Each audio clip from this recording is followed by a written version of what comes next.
구체적으로 네. 이 22쪽짜리 분량의 문건 안에 네. 어떤 내용들이 있는지 좀 살펴봐야 될 것 같습니다. 자, 앞서 오마이뉴스에도 보도가 좀 되고 그랬는데 박근혜 대통령, 박근혜라는 사람이 박근혜라는 인물이 대통령이 되어서는 안 된다라고 주장을 하기 위해서 이 문건에 동참한 그렇습니다. 거다. 조순재가 이제 이렇게 볼 수 있는데 이유가 뭘까요? 여기는 이제 5가지 이유 정도 나와요. 네. 이유가 굉장히 이 많습니다. 문건에. 예. 이게 1쪽부터 22쪽까지 있는데 네. 중간중간에 왜 내가 박근혜를 반대하는가, 그래서 왜 이 녹취록을 작성하는가가 나오는데 그걸 전체로 쭉 취합해가지고 재정리를 해봤더니 한 5가지 정도의 이유가 나오는. 첫 번째로는 박근혜가 스스로 판단할 능력이 없다는 거예요. 어른인데. 그래서 완전히 측근의 꼭두각시일 뿐이다. 그렇기 때문에 한 나라를 이끌 만한 그런 능력이 도저히 없다. 이런 얘기를 합니다. 1쪽에 이런 얘기를 합니다. 자기가 박근혜와 업무를 하면서 지내보면 완벽히 꼭두각시예요. 지금은 능력이 좀 생겼는지 모르겠지만 그 당시만 해도 완벽하게 아무것도 몰라요. 아무것도 능력 없는 것이 뭘 하겠다고 설치어 되는지 이렇게 이제 시작을 하는 거예요. 그다음에 이 완벽하게 꼭두각시라는 표현이 3차례에 걸쳐서, 그러니까 2쪽에도 나오고 20쪽에도 이렇게 나옵니다. 100% 꼭두각시였습니다. 이런 표현이 나와요. 네. 그리고 나한테 뭔가를 물어보면 이렇게 쏙닥거려주면 그게 한자도 틀림없이 그대로 말을 하게 된다. 이런 표현도 나오고요. 한나라당 당대표 한다고 설칠 적에 누구하고 만나서 무슨 얘기 어떻게 할지 거꾸로 나에게 다 물어볼 판이었다. 이런 얘기를 하는 거예요. 그러니까 박근혜 대통령이 한나라당 대표를 할 때 오히려 조순재한테 물어보고 뭔 말을 어떻게 해야 되느냐, 무슨 말 해야 되나요 물어보고 검사받고 그 얘기를 했다 이거예요. 요즘 특검 조사에서 이른바 정호성 파일에 보면은 최순실 씨가 박근혜 대통령이 수석 비서관에 의해서 뭔 얘기를 어떻게 할지를 지시하는, 제시하는 그렇습니다. 이런 게 나오면 또 그대로 얘기되고. 근데 그게 놀랍게도 조순재와 박근혜 시대, 이게 1980년대 초반, 중반 이런 시대이지 않습니까? 더 멀리 올라가면은 70년대 후반 시대이고, 그때부터 이런 상태였다라는 거죠. 네. 그리고 두 번째는 어떻게 있습니까? 두 번째는 이제 이 박근혜라는 인물 자체가 너무 미스테리하다는 거예요. 자기가 측근으로 그렇게 오랫동안 모시긴 했지만 한마디로 너무너무나 인생살이가 미스터리해서 이런 사람이 대통령이 되면 나라 자체를 미스터리로 끌고 갈 것이다. 이런 표현이 나옵니다. 자, 19쪽에는 이런 표현이 나와요. 그게 참 묘하다. 이해 안 가는 인생살이가 많다. 박근혜는 이해 안 가는 스토리가 너무 많은 거야. 그러니까 이게 나라를 맡으면 어떻게 되겠어? 진짜 미스터리로 끌고 가는 거야. 이런 얘기를 그 말은 맞네요. 하는 거죠. 맞아요. 그러니까 이 조순재 녹취록 읽어보면 섬찟섬찟해요. 이게 녹취록의 19쪽에 거론이 되어 있습니다. 그다음에 세 번째로는 박근혜가 어떤 부정한 일을 지시해놓고 그것이 잘못되면 책임을 전가한다는 거예요. 그것도 요즘 우리가 좀 보고 있는 모습이잖아요. 근데 그때부터 그랬다고 이 조순재 씨는 얘기를 하는 겁니다. 그러면서 그 한 사례를 영남대 사례를 들고 있는데, 영남대가 아시다시피 이제 부정입학, 그다음에 재산의 편법 관리 이런 게 많이 있지 않았습니까? 이것을 사실상 지시를 한 상태였는데 그거를 다 총장은 시키는 일만 했는데 그거를 나중에는 나는 모른다는 식으로 총장한테 다 뒤집어 씌워가지고 이게 이쪽에 걸쳐서 이게 쭉 정리가 되고 있습니다. 그다음에 이제 네 번째로는 박근혜 대통령이 되면 이 나라가 비극의 나라가 될 것이다라고 이 사람은 확신을 하고 있습니다. 그래서 당시에 이제 이명박 후보랑 같이 이렇게 경쟁하지 않았습니까? 맞아요. 그래서 이 사람은 박근혜는 절대 안 되니까 차라리 이명박이 되었으면 좋겠다. 이런 얘기를 녹취록 곳곳에서 남기고 있는데요. 자, 16쪽을 보면은 이런 표현이 나와요. MB, 그러니까 이명박이죠. MB가 되어야 한다는 것이 내 국가가 아니다. 나라 안 잃으려고 하는 소리야. 그러니까 박근혜가 되면 나라를 잃는다는 소리죠. 예, 그래서 우선 나는 저거, 그러니까 박근혜죠. 저거는 안 되겠다 이거야. 이런 표현이 예, 나오는 거죠. 그다음에 MB를 제껴놓고 만약에 박근혜 대통령이 되면은 한 방에 가버린다. 이런 표현이 나옵니다. 예, 그러면 참 비극의 나라가 된다. 그러니까 너무 약점이 많기 때문에 네. 한 방에 갈 수 있다는 얘기예요. 그래서 이제 이 녹취록을 작성한 5번째 이유가 이어집니다. 네. 그 5번째 이유는 뭐냐면 네. 당시 이명박과 박근혜는 한나라당 후보이지 않았습니까? 예. 근데 이제 상대 예. 본선에서는 누구랑 겨누는 거예요? 정동영. 민주당이죠. 예. 그래서 당시 정동영이었죠. 예. 이 조순재 씨는 정동영 측에서 즉 민주당 측에서 예. 민주당의 대선을 관리하는 사람들 측에서 이 박근혜 문제가 잔뜩 담긴 이른바 박근혜 파일을 갖고 있을 것이다. 박근혜의 과거를 알고 있을 것이다. 예. 박근혜가 얼마나 형편없는 사람이었고 예. 거기에 얼마나 검은 그림자가 많이 들어오져 있는지를 정동영 측에서 다 알고 있을 것이다. 그렇기 때문에 후보가 박근혜가 되면 한 방에 훅 가버릴 수 있다는 거예요. 그거를 우려해서 네. 절대로 한나라당 후보가 되지 않아야 된다라고 생각하는 거죠. 그렇군요. 네. 그것이 이제 3쪽에 서술되어 있는데요. 네. 그렇게 되면 본 게임에 가서 불어버리면 게임이 안 된다. 바로 끝나버린다. 이거 제대로 가지고 있다면 폭발력이 대단한 거다. 이렇게 얘기를 하고 있습니다. 근데 그렇게 추측할 수 있었던 게 이 사람들이 이제 그 10년 동안 민주정부가 운영이 됐었기 때문에 네. 김대중 노무현 그렇기 때문에 박근혜 관련해 가지고 상당한 자료를 갖고 있을 것이다라고 본 그렇죠. 거죠. 네. 예, 그런데 결과는 이제 MB가 됐기 때문에 네. 저쪽에서도 특별한 공격이 없었던 거 아닌가 이런 생각이 좀 들기도 하는데 사실 이제 이런 녹취록에도 불구하고 네. 2007년에 그 한나라당의 후보 검증 과정에서 네. 박근혜 후보에 대한 검증이 수박 겉핥기 시키고 그냥 맞아요. 가버렸어요. 근데 박근혜 후보는 여기에 대해서 이제 부인을 합니다. 특별한 관계가 아니었다. 네, 최태민과의 맞아요. 관계에서 예. 그다음에 뭐 재산 부정 측정한 거 없다. 이렇게 부인을 하죠. 예. 그러나 거기에 한 걸음 더 나가지 못했던 겁니다. 예. 왜 그랬을까요? 예. 그때 당시에 이제 한나라당 관계자들 얘기 들어보면 MB 그러니까 이명박 자체가 약점을 가지고 있었던 거예요.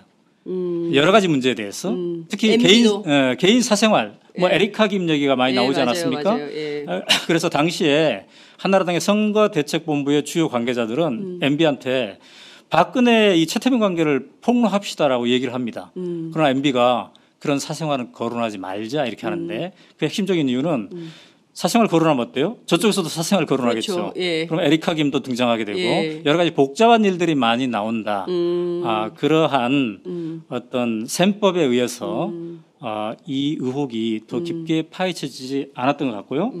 그다음에 이제 정동영 후보 측에서는 네. 어차피 박근혜 후보가 탈락했으니까 네. 굳이 뭐 다시 이거를 검증할 필요가 없지 않겠나 이렇게 생각했겠죠.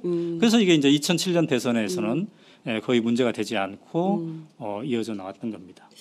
박근혜 대통령 입장에서는 요행 뭐 그럴 수도 이었네요. 있죠. 그렇게 네. 넘어오긴 했는데 어찌됐든 지금 다 흘러간 마당에 다 모든 게 낱낱이 네. 밝혀지고 있는 이런 상황인데요. 우선 그 녹취록 대화 중에 네. 최태민 씨 음. 그리고 박근혜 대통령 두 사람의 관계는 어떻게 네. 서술이 되어 있습니까?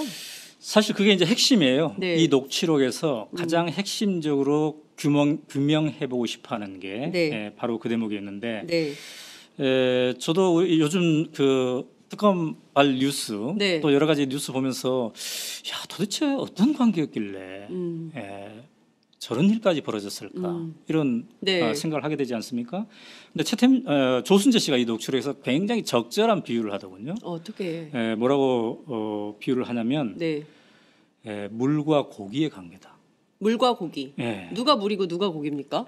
최태민이 물이고 박근혜가 이제 고기라고 보는 거죠. 예. 자 14쪽에 이런 표현이 있어요.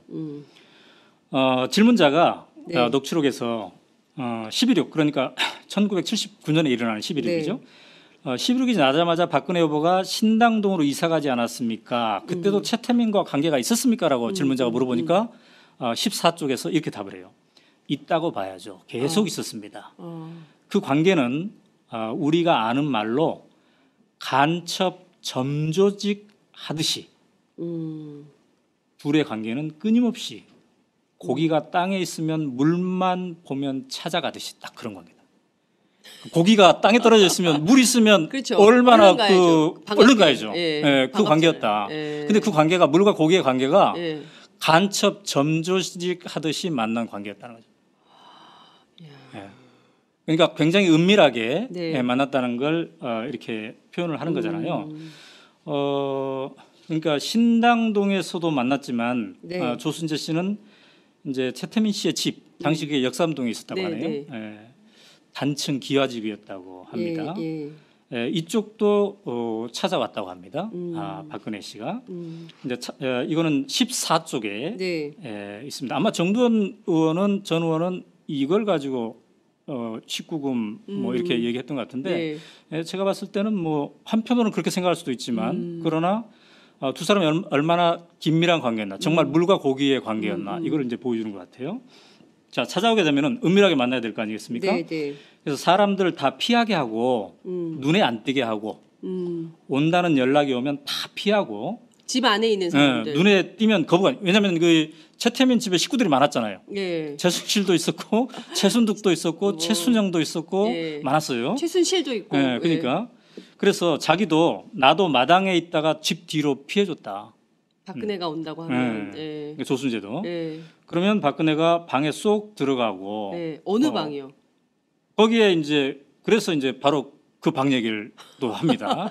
어느 방? 이게 이제 14쪽에 이게 있는 건데 예. 이 14쪽이 바로 이제 이쪽인데요. 예. 여기에 이제 방과 관련된 얘기. 방과 관련된 그 골방에 대한 얘기가 예. 이렇게 그게 한두 평 정도 되는 예. 방이었다고 이렇게 얘기하는데 예. 자, 조순재 씨는 말이죠. 그 골방에서 네.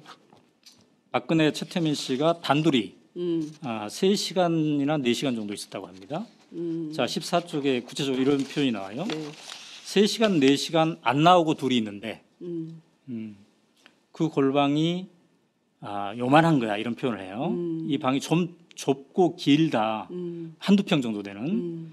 둘이 들어갔다 하면 3시간, 4시간 있는데 밥은 먹어야 되죠. 밥은 문간에 갖다 놓으면 영감이 들고 들어가서 자기네들끼리 먹고 이렇게 영감은 최태민 씨를 얘기하는 거죠. 예. 예. 그러니까 그렇게 긴밀한 관계였는데 그러면 과연 몇 번이나 왔을까라고 그 예. 질문자가 물어봤더니 네. 한 달에 몇 번이나 왔습니까? 그랬더니 자주 왔다. 이런 표현을 이렇게 하더군요. 네. 근데 그 회의를 했을까요? 뭐 심층 토론을 할 수도 있죠. 네, 심층 우리 토론을. 옛날에 시국 걱정하면서 네. 카페에서 예. 특히 그때는 수배당할 우려가 있었기 때문에 예. 80년대 초반 예. 전두환 예. 정권에 예. 아주 은밀한 골방에서 예. 서너 명이 토론하고 그런 적도 있었죠. 예. 그렇군요. 이제 일부에서는 박관천 경정이 네. 그 얘기한 걸 보면 이게 남녀 관계를 보고서 암시한 그런 네. 대목도 있지 않겠습니까? 네, 네. 근데 이제 두 사람의 나이는 네. 거의 40살 차이가 나거든요. 그렇군요. 그렇기 때문에 네. 그렇게까지 생각할 필요가 있을까 하는 생각이 드는데. 근데 궁금한 것이요. 네. 뭐 시국 토론을 했을 리는 없고 굉장히 자주 간첩 점조직 하듯이 와가지고 최태민을 만났다는 거잖아요. 네. 제 생각에는 그 부인도 있고, 네. 그죠? 그 임선희 씨 부인이 있잖아요. 5번째 부인이긴 하지만 맞습니다. 부인도 있고, 그리고 애들도 있고. 그런데 밥은 또 누가 날라다 줬을 거 아니에요? 네. 그러면 이게 좀 그 정상적인 가정에서는 맞아요. 이렇게 할 수가 없잖아요. 그래서 어떤 이제 아줌마가 자꾸 오는 거잖아요. 그래서 이 14쪽에서 네. 그 질문자가 얘기를 합니다. 네. 그 식구들이 많이 있을 텐데, 네. 그 부담을 느끼지 않았을까 네. 이런 얘기를 했는데, 네. 조순재 씨는 이 녹취록에서 어떤 표현을 쓰냐면 감수했다 이런 표현이 나와요. 감수? 뭘 감수? 그런 장면을 감수했다, 감내했다. 왜냐하면 네. 표현이 이제 엄청난 대통령의 딸이다 이런 표현이 나오고 그다음에 엄청난 돈에 감수하는 거지 이런 얘기를 합니다. 그러니까 조순재 씨는 최태민이 박정희 대통령이 남긴 돈 그래서 박근혜의 소유가 되었을 법한 그 뭉칫돈 이거를 관리하는 역할을 바로 최태민이 했기 때문에 그리고 그 덕분에 이 집안이 굉장히 찢어지게 가난했다고 하지 않습니까? 이 녹취록도 나와요. 얼마나 가난했는지. 굉장히 가난했대요. 근데 이런 사람들이 엄청난 돈을 가지고 이게 혜택을 누렸기 때문에 이 두 사람의 특별한 관계를 보고 식구들이 아내는 아내대로 식구들이 여러 가지 불편하고 쑥덕거렸지만 감내할 수밖에 없었다. 감수라는 표현이 나옵니다. 감수할 수밖에 없었다. 이런 표현이 나오는 거죠. 그러니까 이 둘의 특별한 관계가 골방에서 서너 시간 같이 있을 관계잖아요. 시국 토론을 했는지 어떤 종교적인 어떤 행위를 했는지 또 다른 행위를 했는지를 모르겠으나 근데 이것이 단순히 이런 밀접한 관계만 국한되지 않고 돈까지도 관리하는 그 관계로 이어진다는 거죠. 정두원 전 의원이 그 팟짱에 출연을 해서 했던 얘기의 핵심은 그 유경수 여사 사후에 그 최태민 씨가 박근혜 대통령에게 접근을 해서 그 꿈에 나왔다 유경수 여사가 뭐 이러면서 접근을 해가지고 실질적으로 박정희 전 대통령 사후에 그러니까 이제 그 이를테면 그 집무실에 있었던 돈 이외에 박정희 전 대통령의 이른바 통치자금 뭐 이런 것까지 다 포함해서 누가 문을 열어줬겠냐. 그러니까 청와대에서 문 열어서 그 돈을 가져갈 수 있게 한 사람은 박근혜 대통령이다. 이런 얘기를 했거든요. 그러니까 최태민 씨 일가가 아주 오래전부터 이른바 박정희 전 대통령의 통치자금 플러스 알파 그러니까 박근혜 대통령을 통해서 그런 걸 다 관리했다. 이런 주장을 했습니다. 그 문건에도 그런 내용이 나옵니까? 네. 일단 그때 이제 그 구국 봉사단 혹은 구국 선교단, 한마음 봉사단 이게 다 같은 이름이에요. 시기별로 이름을 이제 바꿔가는데 이때부터 조순재 씨는 이 녹취록에서 돈천지였다고 그래요. 돈천지. 집안이. 감당해낼 수 없는 돈천지였다. 18쪽에 이런 표현이 나오네요. 그땐 돈천지지. 돈 많았어. 우리나라 재벌들이 다 냈어요. 그러니까 요새 그 미르재단, K스포츠재단 뭐 이런 것에 재벌들이 혼납하는 객출해서 내는 그런 거랑 똑같은 장면이 그때도 있었던 거예요. 그러니까 그때는 구국봉사단의 이름으로 돈을 낸 거고 재벌들이. 그때 당시에 이제 박근혜는 총재, 그다음에 최태민은 비선실세. 뒤에서 이렇게 하면서 실질적으로 다 조종하는. 자, 그래서 질문자가 이렇게 얘기합니다. 18쪽에서 구국 선교단 돈 관리는 누가 했습니까? 조순재의 답은 돈은 철저히 최가 다 관리했습니다. 최태민. 근혜가 그렇게 시키고 절대로 누구 맡기지 말라고 했다. 근혜가? 다른 사람. 절대 누구 맡기지 말고. 조순재 씨는 그 파일에서 박근혜 대통령을 근혜라고 표현합니다. 근혜. 그래서 이제 정말 박근혜는 왜 최태민에게 이렇게 돈 관리까지 맡겼을까? 그래서 질문자가 이게 정말 이해가 안 된다. 이러니까 최태민은 7쪽에서 자기도 불가사의다. 정말 불가사의한 점이 많다. 이렇게 얘기하면서 나름대로 분석을 8쪽에서 합니다. 첫째, 박근혜가 누구한테 믿고 할 데가 없었다.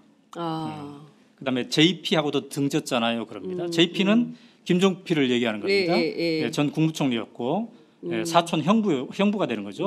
박근혜에게는. 그리고 당황하기도 하고 돈이 많으니까 당황하겠죠. 또 그리고 능력도 안 되고 경험도 안 되고 사회 경험이 전무하지 않습니까? 이런 표현을 합니다. 그러니까 사회 경험이 전무하고 외롭고 함께 해줄 사람도 없는 상태였고 그다음에 그런 상태에서 조순재 씨는 이렇게 이어가는데 둘의 관계는 끝없이 험악한 관계였기 때문에 험악한 관계. 돈까지 맡길 수 있었다. 그러니까 이제 이런 표현이 나와요. 우리 속된 말로 뭐 끝없이 험악한 둘의 관계이다 보니까 돈이 몽창 굴러왔다고 봐야지. 그건 관리 차원도 있고 복합적인 여러 요인이 있겠지 이런 표현합니다. 그러니까 미스테리한 관계를 험악한 관계라고 얘기한 그런 거라고 볼 수가 있겠습니다. 자, 그래서 이렇게 하니까 이제 질문자가 묻습니다. 네. 참 묘하다. 어떻게 돈까지 만나냐. 어떻게 그렇게 마음을 한꺼번에 살 수 있었을까. 네. 그래서 질문자가 이렇게 물어요. 최태민은 참 대단한 사람이었습니까? 정말 우리도 놀라운 능력이 우리도 있는. 궁금하죠. 예. 여기에 대해서 조순재 씨의 답이 예. 참 재밌어요. 예. 17쪽인데 예. 아 대단하죠. 여자에 대해서는 이런 표현이 나옵니다. 그러니까 그 여자들의 마음을 사로잡는 그 점에 대해서 굉장히 대단하다. 이런 표현을 이제 하는 건데요. 근데 이제 이 대목과 관련해서 사실 그 김재규의 중앙정보부가 네. 요즘으로 따지면 중앙정보부는 이제 국정원이라고 볼 수 있죠. 국가정보원이죠. 국가정보원. 김재규의 중앙정보부가 당시에 최태민과 박근혜의 관계 문제점을 인지하고 1979년에 그러니까 11.6 사건이 나기 직전에 본격 조사를 합니다. 그래서 보고서를 작성하는데 바로 그 보고서가 이제 이 보고서예요. 그 중정 문건입니까? 네, 이거는 이제 중앙정보부의 문건이에요. 이것도 약 이제 20여 페이지가 되는 이런 문건인데요. 여기는 이제 최태민이 누구인가에서부터 시작돼 가지고 각종 비리 사항들 그리고 여자 관계들 최태민의 여자 관계 이것도 이제 나오는데 조순재 씨가 여자에 대해서는 참 대단하지 않았습니까? 이렇게 얘기하잖아요. 근데 그 대목을 암시할 수 있는 해석이 될 수 있는 그게 이제 여기에 나와요. 어떻게 나와 있습니까? 거기? 근데 제가 이제 말로 옮기기에는 너무 민망해요. 참 민망한 그런 것들이 많은데 오늘은 조순재 녹취록에 대해서 얘기하기로 했기 때문에 이건 나중에 따로 한번 해볼 수가 별도로, 있는데 제가 보니까 이 녹취록이 작성된 시점에서 최태민 씨는 66세였어요. 그 시점 그 시점에 66세. 1979년 당시에 66세. 근데 여기에 이제 거론되는 여성이 12명이 거론됩니다. 12명이 거론되는데 이 중에 제일 나이가 많으신 분이 51세 당시. 그다음에 제일 나이가 어린 분은 이제 27세. 이렇게 돼 있어요. 그러니까 다양한 여성들하고 관계가 있었다고 당시 중앙정보부는 조사를 했는데 물론 이게 이제 어느 정도 사실인지 우리가 알 길은 없죠. 굉장히 오래된 시간이고 또 이 중앙정보부의 조사를 재검증할 수 있는 방법은 없단 말이죠. 그러나 당시에 중앙정보부가 만든 이 파일을 보면은 오늘날 이 여자 문제 빼고 이 각종 비리, 사기 이런 인사청탁, 뭐 인사 개입 이런 것들을 보면은 우리가 요즘 뉴스에서 최순실이 국정농단을 하면서 겪었던 그 모든 것이 여기 다 담겨져 있습니다. 그 모든 사례들이. 그래서 당시에도 박근혜를 앞세우고 최태민은 이른바 비선실세가 되어서 뒤에서 이런 행위를 했다고 봐야 되지요. 어쨌든 주한미 대사관이 2007년 한나라당 경선 때 혹시 박근혜가 대통령이 될지도 모르니까 본국에 보고를 하지 않습니까? 부대사가 보고를 해요. 이게 위키리크스를 통해서 최근에 우리에게 이제 알려지기 시작했는데 그때 어떤 표현을 쓰냐면 최태민이 박근혜 몸과 마음을 완전히 지배했다. 이런 표현이 나오죠. 요거를 우리는 액면 그대로 잘 이해가 안 되지 않습니까? 그러나 이게 역사적으로 이 조순재 녹취록을 쭉 보다 보면은 이게 어떤 정황을 얘기하는 것인지 이게 우리에게 이제 알려지게 되는 건데요. 이제 제가 볼 때 이 역사를 거슬러 보니까 분명한 것은 박근혜가 첫 만남에서부터 최태민에게 빠져든 건 사실입니다. 왜냐하면 최태민이 처음으로 이제 접근한 게 1975년 2월경에 당시 유경수 여사를 잃고 외롭게 있는 박근혜에게 편지를 쓰지 않습니까? 자기 꿈에 유경수 여사가 나타나서 너를 도와달라고 했다. 그녀를 도와달라고 했다. 그래서 3번이나 편지를 쓰는데 그래서 이 편지가 박근혜의 마음을 움직여서 결국 만나는데 그게 3월 6일 날 만나거든요. 당시에 1975년 2월 달에 편지 썼고 이제 3월 6일 날 만나는데 근데 놀라운 건 뭐냐면 한 달 보름도 안 돼서 네. 첫 만남 있는 지 한 달 보름도 안 돼서 네. 최태민이 이른바 구국 선교단을 박근혜 후원으로 만들고 거기에 총재가 됩니다. 그러니까 우리가 생전 모르는 사람, 네. 40세 나이가 차이 나는 사람, 네. 그동안 인사도 못했던 사람인데 예. 만났는데 한 달 반 만에 예. 전국 조직인 예. 구국 선교단을 만들어서 당신이 총재하시오. 내가 후견하겠습니다. 이런 얘기를 할 정도면 한꺼번에 확 빠져들었다고 볼 수가 있겠죠. 모르겠어요. 일반 상식으로는 자, 그리고 또 하나 도무지, 분명한 건 뭐냐면 이해할 수가 없어서. 분명한 거는 조순재 씨도 네. 그렇게 가까이 있었던 조순재 씨도 참 미스테리다. 왜 그럴까? 이런 얘기를 막 하잖아요. 네, 네. 그 힘이 어디서 나올까? 네. 도대체 네. 박근혜 뭘 알고 있길래 그렇죠. 어떤 힘을 움직였기에. 예. 근데 분명한 것은 예. 이런 최태민은 1994년에 죽습니다. 그러니까요. 뭐 설이 많아요. 예. 왜 죽었는지. 예. 겉으로는 심장마비인데 뭐 또 다른 설, 뭐 타살설 여러 가지가 있습니다. 어쨌든 죽어요. 근데 이때 죽고 나서 이 박근혜 관리를 그동안 최태민이 해왔는데 네. 그 힘이 고스란히 이제 최순실로 승계가 된다는 거예요. 예. 예. 근데 이제 들리는 말로는 최순득하고는 친구잖아요. 네. 나이가 같잖아요. 네. 박근혜 대통령하고. 그런데 그 동생인 최순실 씨가 어떻게 또 그렇게 힘을 갖게 되었을까? 그것도 미스테리. 그것도 미스테리예요. 그 형제가 그러니까 남매가 많이 있는데 네. 자매가 많이 있는데 예. 왜 유독 그 중에서 최순실이었을까? 그러니까 의붓이 형제까지 포함하면 네 남매죠. 네. 딸이. 예. 근데 왜 하필 최순실이었을까? 예. 예. 어쨌든 제 생각에는 최근에 최순실의 이 국정농단 사건을 보면서 이 조순재 녹취를 통해서 역사를 거슬러 올라가 봤더니 네. 최태민이 박근혜에 대해서 가졌던 힘을 고스란히 최순실이 갖게 되었다는 거죠. 그러니까 이게 단절이 안 되는 거예요. 네. 그러니까 아버지가 죽고 딸로 그대로 간 거예요. 예. 그래서 중앙정보부가 조사한 이게 네. 아마 우리 특검이 조사하는 거랑 굉장히 비슷할 거예요. 예. 그 유형들이. 제가 보기에는 지금 이제 1970년대 김재규가 조사했던 그 파일이나 지금 윤석열 검사가 하고 있는 파일이 그 훗날 뒤에 그렇죠. 지금 뭐 30년, 40년 뒤에 또 우리 후대 검찰이 그땐 이런 일이 있으면 안 되는데 여하튼 나중에 역사가 두 개의 문건을 놓고 비교하면서 어떤 차이가 있는지 공부하는 기회가 있지 않을까 싶습니다. 그 중요한 것은 박근혜와 최태민의 관계 상당히 문제가 있고 위험하다라고 해서 김재규 중정부장도 결국에는 그 거사 사고 이렇게 저격하기 전에 그렇게 해서는 안 된다라고 해서 이제 소위 불러가지고 침국 사건도 하지 않습니까? 네. 예, 이 끊임없이 있었는데도 이게 잘 해결되지 못했던 아버지도 딸의 문제를 해결하지 못했던 거 아니냐. 네. 이런 얘기도 있어요. 그와 관련된 내용도 좀 녹취록에 있습니까? 그렇죠. 그러니까 이제 이 불가사의한 관계, 네. 물과 고기와 같은 관계, 이게 이제 누가 보더라도 좀 비정상적이지 않습니까? 네. 그래서 이것에 대한 문제를 이제 다 안 거예요. 그래서 이제 혹시 박정희 대통령은 모르고 있나 이런 생각에 네. 김재규 당시 중앙정보부장, 예. 요즘은 이제 국가정보원장이 부활을 시켜가지고 네. 조사를 시킵니다. 그 조사 결과가 이제 이거라고 볼 수가 있잖아요. 네네.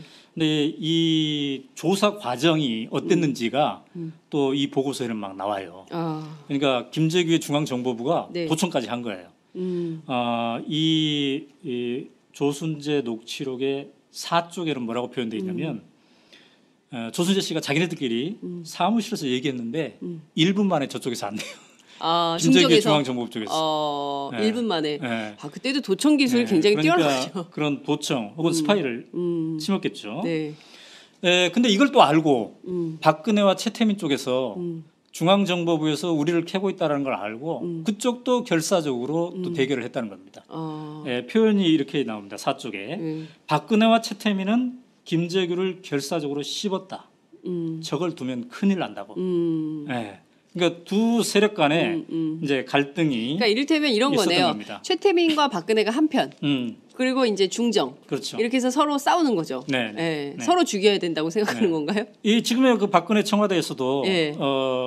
누가 비선실세 역할을 네, 차지할 네. 것이냐를 네. 가지고 이렇게 하지 그렇죠. 않습니까? 맞아요. 그런 거랑 이제 비슷하다고 볼 수가 있겠죠. 어쨌든 그런 과정을 통해서 바로 이 이제 보고서가 만들어지는 건데요. 이 보고서를 이제 박정희 대통령이 어쨌든 구두로는 듣고 네. 정말 사실인지 믿기지 않잖아요. 네. 그래서 이른바 이제 친국을 합니다. 예, 불러요. 왕이 직접 예. 전에 이제 자기와 관련된 예. 친족이나 부하나 특별한 이 관리를 이제 이른바 조사하는 거잖아요. 예. 근데 그 자리에서 예. 중앙정보부의 국장도 배석하고 그랬는데 이 조순재 녹취록에 의하면 네, 네. 중앙정보부가 다 조사를 했는데 그 자리에서는 증거를 못 낸다는 거예요. 왜요? 그러니까 자기네들이 조사한 증거를 다 제시하면 박근혜는 그 자리에서 맞아 죽을 것이다. 아, 아버지한테. 이런 생각을 이제 한 거예요. 예. 그다음에 또 한편으로는 예. 여기에 이런 표현이 나옵니다. 자식 이기는 아버지 없지 않습니까? 그러니까 자기네들이 증거를 제시했는데 네. 우리 그네한테 물어보니까 이게 사실이 아닌다고 하는데 너는 왜 거짓 정보를 가지고 이렇게 얘기하느냐 하면 작살나는 거예요. 이 중앙정보부 조직이. 예. 그러니까 이러지도 못하고 저러지도 못하니까 애매하게 예. 이거를 이제 버무렸겠죠. 그래서 여기서 이제 최종적으로 진실 고백을 하면 오히려 그렇죠. 나한테 그게 그 해가 있을 수 있기 때문에 차라리 그냥 없는 걸로. 그런데 바로 이 자리에서 예. 박정희 대통령이 우유부단한 모습을 보였기 때문에 10월 11.6 사건이 일어난 겁니다. 김재규가 총으로 이제 쏴서 죽이는 거죠. 예. 물론 김재규의 육성 녹음 최후 진술서를 지금 들어보면 예. 자유민주주의를 지키기 위해서 나는 독재자를 쐈다 예. 이렇게 얘기하는데 예. 그 이후에 여러 가지 근거 중에 하나가 바로 예. 이 최태민 박근혜 관계에 대한 얘기를 하고 있는데요. 그게 항소 이유서에 네. 분명히 네. 적혀 있습니다. 항소 이유서에는 이렇게 적혀 있어요. 피고인 그러니까 김재규죠. 이런 비위 사실들 가지고 다 보고를 했는데 이런 일을 아무도 문제 삼는 사람이 없어서 자기가 박근혜 대통령에게 직접 보고를 했다. 그런데 대통령이 뭐 정보부에서 이런 것까지 하냐 이렇게 반문을 했대요. 그래서 놀랬다는 거죠. 자기 딸을 보호하려고 그런 거죠. 이런 대통령 태도를 보고 놀랬다는 거예요. 그래도 이제 사실을 알렸더니 자기가 직접 조사하겠다, 친국하겠다 해서 했는데 제대로 안 됐다는 거예요. 그런데 이 친국을 통해서 말이죠. 무슨 일이 발생했냐면 전에는 최태민이 구국 선교단의 총재였고 네. 박근혜는 그냥 후견인이었어요. 예. 근데 이 친국을 통해서 그래 그럼 박근혜 네가 공개로 나서라. 그래서 박근혜 총재를 하고 네. 최태민을 비선실세로 만든 거예요. 최태민은 뒤로 빠진 거예요. 이 친국이 그랬더니 예. 문제가 계속됐다는 거예요. 예. 그래서 김재규가 자기의 항소 이유서에서 나는 왜 총으로 쏘았나 그 항소 이유서에서 예. 바로 그렇게 얘기를 합니다. 주변의 비위에 대하여 아무도 문제 삼지 못하고 또 대통령 자신도 그에 대한 판단을 그르치고 있다는 판단을 했다.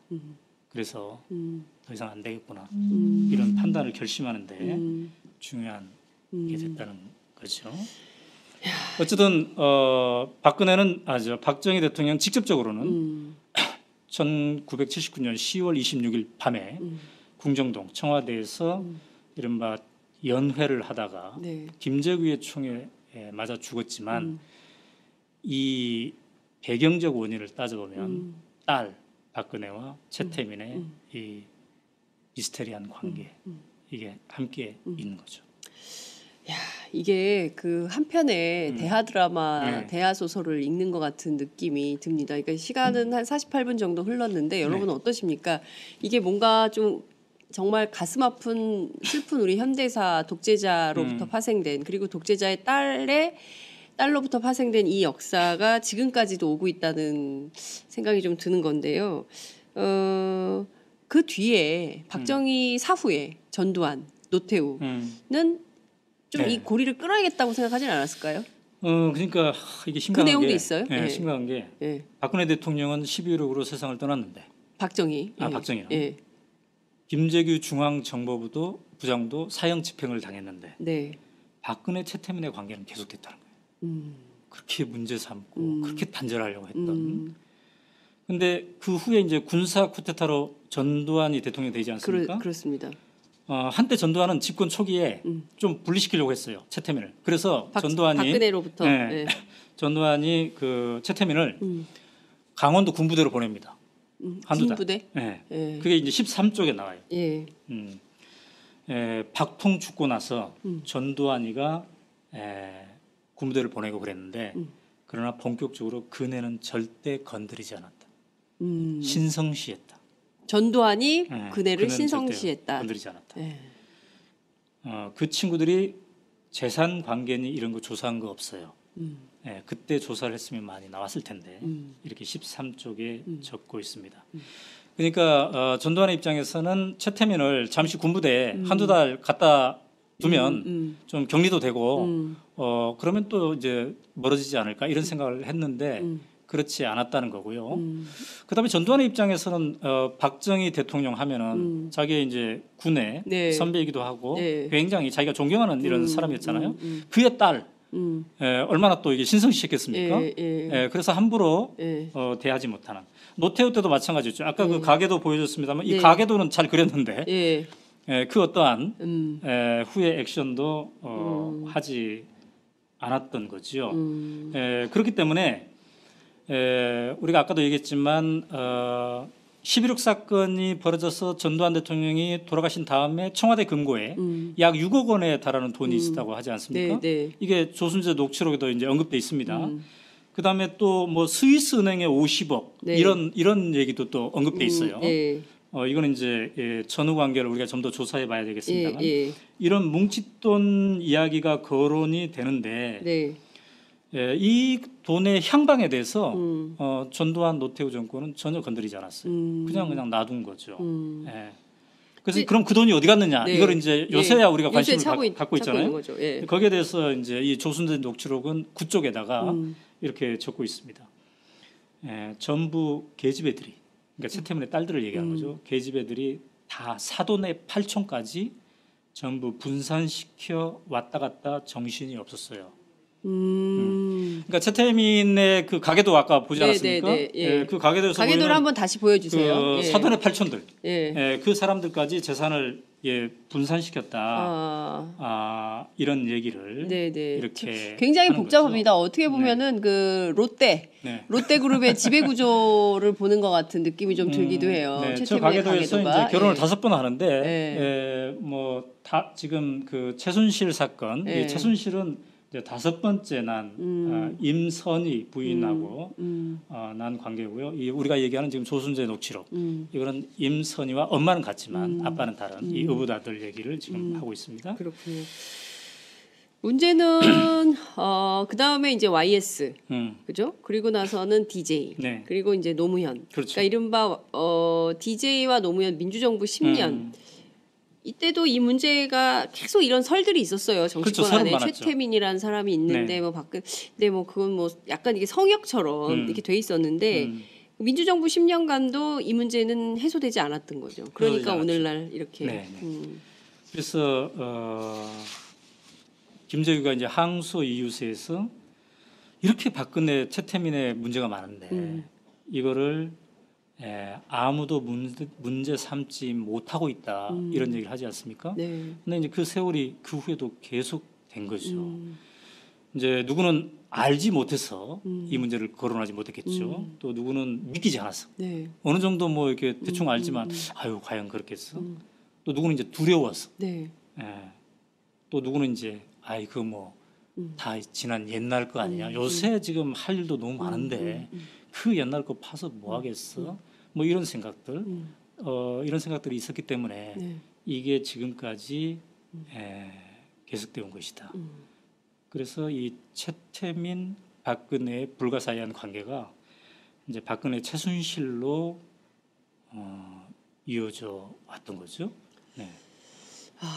이게 지금 결국에는 이제 아버지가 했던 그런 수법들을 네. 전부 최순실 씨가 쓴 건데 네. 가르쳤을까요? 이렇게 글쎄요. 하라고? 뭐 그 엄마도 좀 미스테리. 임선희 씨가 사실은 그 선거를 돕잖아요. 이제 자루에 돈을 예. 담아가지고 구국 선교단, 구국 봉사단, 한마음 봉사단 이때부터 이제 최순실 씨가 등장을 하죠. 등장하죠. 대학생. 이 녹취록에 뭐라고 표현되어 있냐면 예. 처음에 그러니까 본인이 조순재가 직접 박근혜를 만나던 1975년 경에는 최순실은 너무 어렸다. 근데 이제 11.26이 나고 나서 어느 정도 머리가 커지고 이제 대화의 상대가 되기 시작했다. 이런 표현이 있습니다. 그러니까 그 아버지와 박근혜의 관계를 보면서 무엇이 박근혜를 움직일 수 있나? 아하. 이거를 완전히 몸으로 그리고 문화로서 이게 체득하지 않았나? 그리고 그 모든 것을 최순실이 가져가지 않았을까, 이어가지 않았을까 이런 생각을 이제 해보는 건데요. 이제 안타까운 것은 그 사이에 민주정권 10년이 있었다는 거죠. 네. 이런 문제들에 대해서 경각심을 가지고 할 수도 있었을 터인데 뭐 과거사 진상 규명이 이런 것도 있지 않았습니까? 네. 그런데 이 문제는 덮어져 왔었고 아마도 그런 부담감도 있었을 것 같아요. 이제 박근혜는 박근혜가 아니라 네. 박정희의 딸 이렇게 그렇죠. 통하지 않았습니까? 예. 그리고 이제 박정희 정권, 박정희는 곧 우리 사회의 어떤 보수의 본산과 같은 네. 그런 건데 그 다 지난 옛날 이야기를 파헤쳐서 괜히 보수를 건드릴 필요가 있느냐. 그래서 이른바 정치 보복이라는 소리를 들을 필요가 있느냐. 사실 김대중 대통령이 그런 그 부담감을 늘 얘기하지 않았습니까? 네. 정치 보복을 해서는 안 되겠다 네. 이런 생각을 많이 얘기했는데 본인이 이거를 분명하게 규명하고 싶지 않아서가 아니라 당시에 우리의 힘의 균형이 그 옛날 얘기 파헤치면 너희들 그렇게까지 파헤칠 거야? 정말 우리의 보수를 이렇게 건드릴 거야? 이런 것에 대한 이게 정치 보복이다. 그래서 거기에 대한 역작용, 그 역작용을 받아들일 만큼 이른바 진보 진영 혹은 민주 진영의 힘이 당시에 굳건하지 못했다. 이걸 또 반증한 게 아니겠습니까? 네. 그 말씀을 주신 대로 이른바 박정희 신화. 네. 그 사실은 그 이 이른바 이제 최순실 게이트가 열리기 전까지만 하더라도 네. 지금 구미에 그 5m가 넘는 박정희 대통령의 그 동상이 서 있고 말이죠. 네. 그러니까 온갖 예산을 동원해서 새마을 관련된 사업들을 벌였고 그리고 그 새마을을 아프리카에 뭐 홍보한다고 했었던 것이고 뿐만 아니라 곳곳을 이렇게 성역화하는 측면 이것에 대해서도 사실은 이 민주진영 혹은 이제 지식사회에서 비판을 하면 그 자체로 네. 그 자체로 어떤 그 문제가 되는 그래서 이른바 이제 박정희 박근혜 신격화 성역화가 네. 결국에는 이 최순실 최태민 이 가계의 이런 그 비리 공화국 이런 것들을 키우는 네.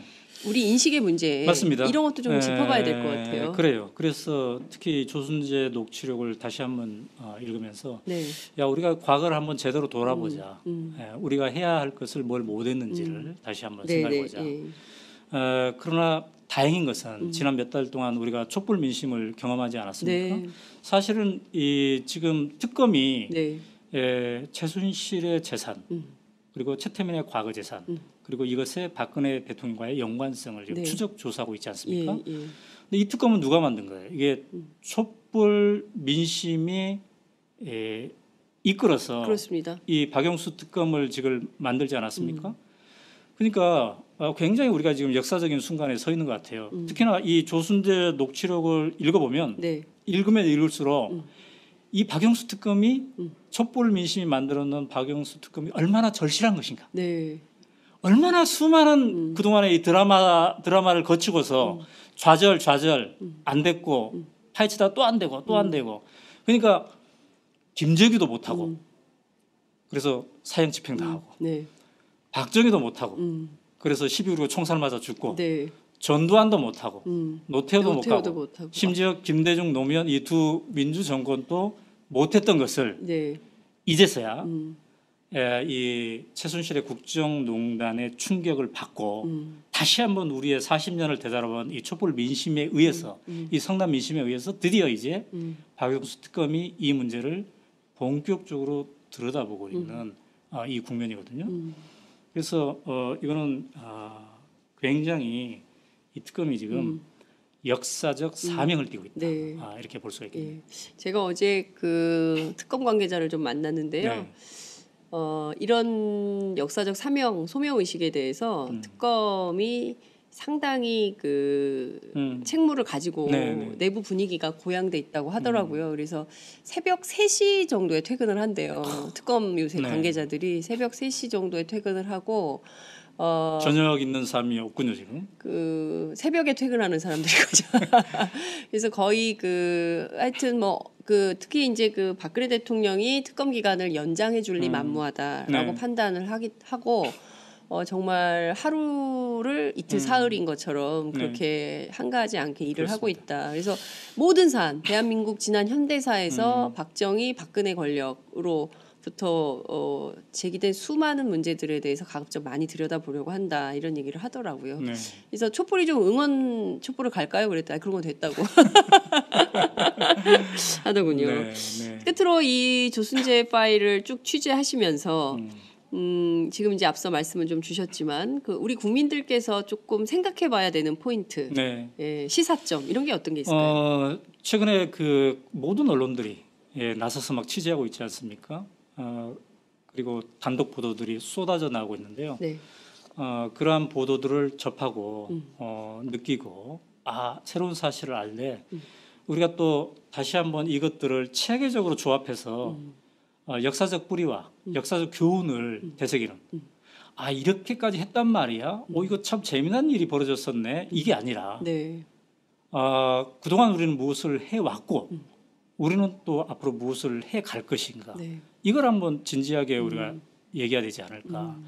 그래서 이제 오마이뉴스와 오마이TV가 오늘 조순재 녹취록을 얘기한 이유도 거기에 있어요. 네, 사실 뭐 이 언급 자체는 여러 언론에서 하지 않았습니까? 네. 근데 우리가 한번 체계적으로 분석해보고 이 역사적 뿌리를 점검해보고 우리가 무엇을 교훈으로 얻을 것인가.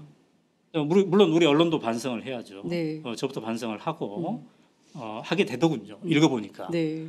이 많은 일들이 우리가 촛불 현장에서 만난 그 문성근 전 대표도 네, 예. 그 얘기 했죠. 네, 그래서 제가 맞아요. 장윤선과 예, 예. 그 하는 토크하는 거 예, 봤는데 예, 그 현장에서 뭐라고 표현했더니 뭐 자괴감이 든다든가 예. 그동안 우리가 예. 이런 일이 벌어졌을 예, 때 우리는 예. 무엇을 했는가에 대한 예. 그래서 우리 모두가 다시 한번 생각하고 또 이 역사로부터 교훈을 얻고 새롭게 시작하는 그래서 우리가 이게 나라냐라고 하는데 이제부터는 그래 이게 나라다라는 걸 제대로 한번 만들어가는데 각자의 역할을 해야 되지 않을까 이런 생각이 드네요. 요새 국민들 저희가 이제 취재를 좀 해보면 권력은 원래 추악한 거고 그리고 자기들끼리 그 정경유착해서 네. 돈을 나눠 갖는 건 너무 당연한 거다. 그래서 뭐가 바뀌겠냐 우리 민초들의 삶에 우리 민초들이 뭐 바뀌겠어 그럼 기대하지 말아라라고 하는 이른바 기득권층의 반발이 곳곳에서 있다고 해요. 그러니까 뭐 수많은 모임 뭐 이런 게 있을 텐데 그런 모임에 가면 꼭 그런 얘기 하는 사람들이 한둘 있다는 네. 겁니다. 그러면 안 되겠죠. 그렇죠. 예, 네. 1, 2월 국회에서 개혁 입법들 많이 만들어서 이번에는 반드시 바뀐다. 그렇습니다. 적폐가 청산된다. 이 역사를 네. 새로 써야 된다. 그리고 우리가 예. 주말에 촛불을 지금 10차 정도 네. 계속 이번 주 중계하면서 11차입니다. 예. 계속 중계하면서 늘 중심에 두었던 게 뭐냐면 정치권에 이걸 넘겨서는 안 된다. 이 시민의 힘이 네. 이 촛불 민심이 중심을 잡고 계속 이끌어 나가는 역할을 해야 된다. 이 얘기를 하지 않았습니까? 네네. 저는 우리가 길거리에서 그렇게 많이 얘기했는데 이 조순재 녹취록을 다시 읽어보니까 네. 바로 그게 무슨 얘기인지 아하. 다시 한번 그거를 네. 느끼게 되더군요. 네. 그래서 우리 시민들의 깨어있는 시민들의 이 힘, 이게 굉장히 중요하다. 시간이 다 됐습니다. 많이 지금 예. 오마이TV 예. 수습 기자들 면접 보러 가야 돼요. 예, 이제 마무리를 해야 될 것 같습니다. 어찌됐든 저희들이 그 공개한 이 녹취록의 전문은 오마이뉴스 사이트에 가시면 볼 수 있기 때문에요. 혹시 이제 방송으로 부족하다고 네. 생각하시는 분들은 현재 그렇죠. 걸려 있는 오마이뉴스 사이트로 가서 한 번씩 제가 일독을 언급한 이것들이 예, 제가 하시면 좋을 오늘 것 같습니다. 성우의 역할을 제대로 못했는데 네. 오마이뉴스 사이트에 가면 예, 지금 예. 세 꼭지가 아마 실려 있을 네, 겁니다. 네. 거기에는 정리가 돼 있어요. 네, 예, 그 정리가 돼 기사들을 있고 좀 혹시 여러분들이 전문 다 그냥 사진을 찍어서 다 공개하라 이렇게 하면 네. 우리가 한번 검토를 해보죠. 그렇게 뭐 하겠습니다. 요새도 뭐 네티즌 수사대도 있고 그러는데 특검만 이게 볼 게 아니라 예. 국민이 한번 보고 네, 판단을 해보자. 물론 이제 소송이 당 알 수도 있기 때문에 예, 누가 걸까요? 박근혜 대통령이 걸어야 되겠죠. 그럴 가능성이 있죠. 왜냐하면 다 돌아가셨기 때문에 다른 분들은 네. 최태민 씨도 돌아가시고 뭐 그거는 김진태 또 씨도 국민들이 돌아가셨기 때문에 예. 지금 충분히 생존에 있는 감당해낼 수 인물은 있는. 박근혜 대통령밖에 없어요. 그래서 걸 수 있으면 그분이다 이렇게 말씀을 좀 드리겠습니다. 오늘 말씀 여기까지 듣겠습니다. 고맙습니다. 네, 감사합니다.